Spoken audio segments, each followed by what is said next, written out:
Welcome back. Thank you for staying with the Hot 7 Nightly News. The Caribbean Summit on Youth Violence Prevention concluded on Wednesday after 2 days of addressing prevention efforts for staggering youth crime and violence rates in the Caribbean, rates that are higher than in Latin America and Africa. The Caribbean Summit on Youth Violence Prevention brought together approximately 250 participants from 21 countries, all in Georgetown, Guyana. Key sessions included promoting healthy masculinity, youth-driven responses to criminal gangs, deleting bullying, the arts as a remedy for youth violence, and positive vibrations. Throughout the summit, youth leaders met with representatives of development organizations, civil society, government, and these also included meeting the CARICOM Secretary General Ambassador and government ministers from various Caribbean countries. The summit discussions will inform the youth-driven advocacy and action draft agenda. In other news, a picture is worth 1,000 words, but one word encompasses the work of 3 art students of the Gros Islet Secondary School. Extraordinary. Solange Alfred caught up with the team to talk inspiration, achievements, and goals. 3 art students of the Gros Islet Secondary School have embarked on an artistic journey that is allowing them to show the world the inner workings of their talented minds. One Form 5 student, Greg James, took some time to show Hot 7 News some of his favorite pieces of art that he hopes will land him a career in television. Let me know which is your favorite piece. My comic books, especially my episodes. So what is it about? It's about a character named Greg. Okay, and what is he doing? Well, it's about his experience in life. Can you tell us about these little pieces over there? Oh, these are my favorite little artwork. This is Greg, the main character. This is Chaotic, and this is Nikayo. And what are they made of? Well, plasticine, gum, and, well, paper. As far as your life, how far do you want to take your artwork? Well, until it reaches to a TV. The Gros Islet Secondary School fosters artists of all ages. 14-year-old Form 2 student Arthur Lee Williams spoke to us about his works of art. In one particular painting, he noted that he merged several reference photos together to form a masterful composition. I didn't actually go to anywhere and take a picture. I took many pictures and put them together in one painting. Another Form 5 student, Cheyenne Marshall, says she draws inspiration from her emotions, letting it fuel her creative paintings. The young artist did a recent showing as part of the Nobel Laureate Festival, where she sold one of her pieces inspired by Sir Derek Walcott's poem, A City's Death by Fire. I was really proud of what I done and in myself. One of my paintings got sold by Derek Walcott's wife for $100. That was The City's Death by Fire. Most of my paintings and my drawings is on my emotion, the way I feel. The only way I will change and do something different is if Mr. Simeon asks me to do something different. And can you tell us a little bit about your art teacher? Well, he's the best that I've known. Where I am right now, he brought me here, because if it wasn't for him, I'd probably give up a long time on what I love. He always tell me never give up, keep trying, and always go to win, and just keep adding.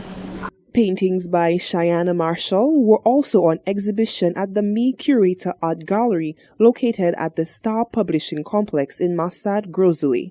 Reporting for Hot 7 News, I am Solange Alfred. Thank you, Solange. The National Council for Persons with Disabilities has received a total of 138 wheelchairs and other walking aid implements like crutches and walkers. The donation came from the Church of Jesus Christ of Latter-day Saints and was presented on the week of the 14th of January. President of the National Council for Persons with Disabilities, Murphylas James, expressed his gratitude to the church.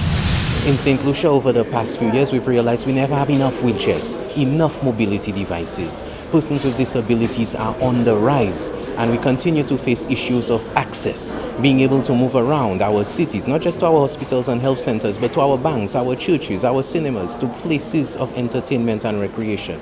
And we are so grateful that the Church of Latter-day Saints has partnered with us and has made this a large donation.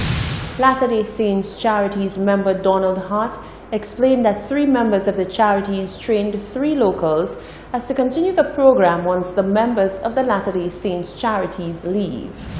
The training program that we have is quite intense, and the program that Alicia and 2 of her companions have undergone yesterday for the assessor training was developed under guidelines provided by the World Health Organization. So this is a world-class program that has been developed to help those who need mobility devices.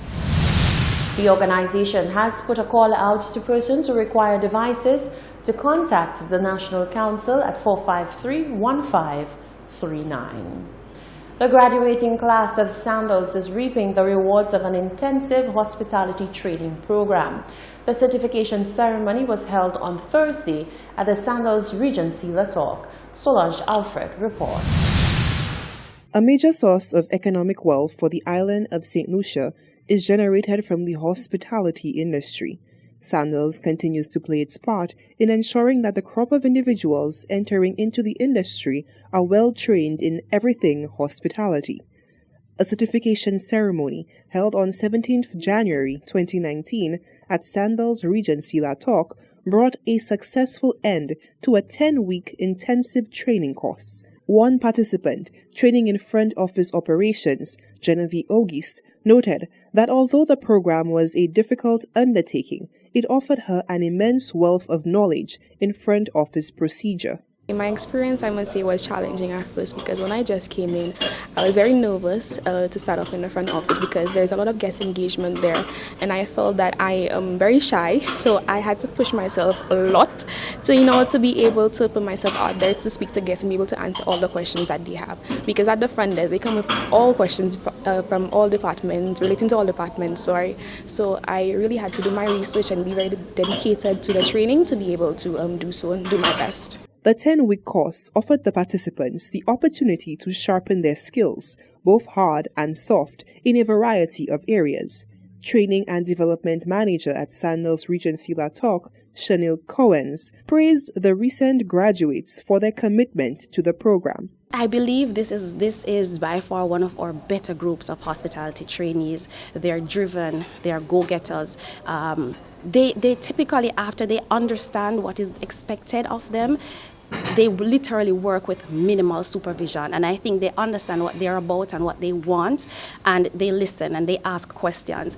And if you have the right attitude and you have passion, then the sky is the limit. So with this particular group, I can honestly say that we do have some shining stars, and quite a few of them actually have been retained already, and that's the focus of the program, to develop the Caribbean youth so that they can understand hospitality and so they themselves can expand and contribute to economic growth.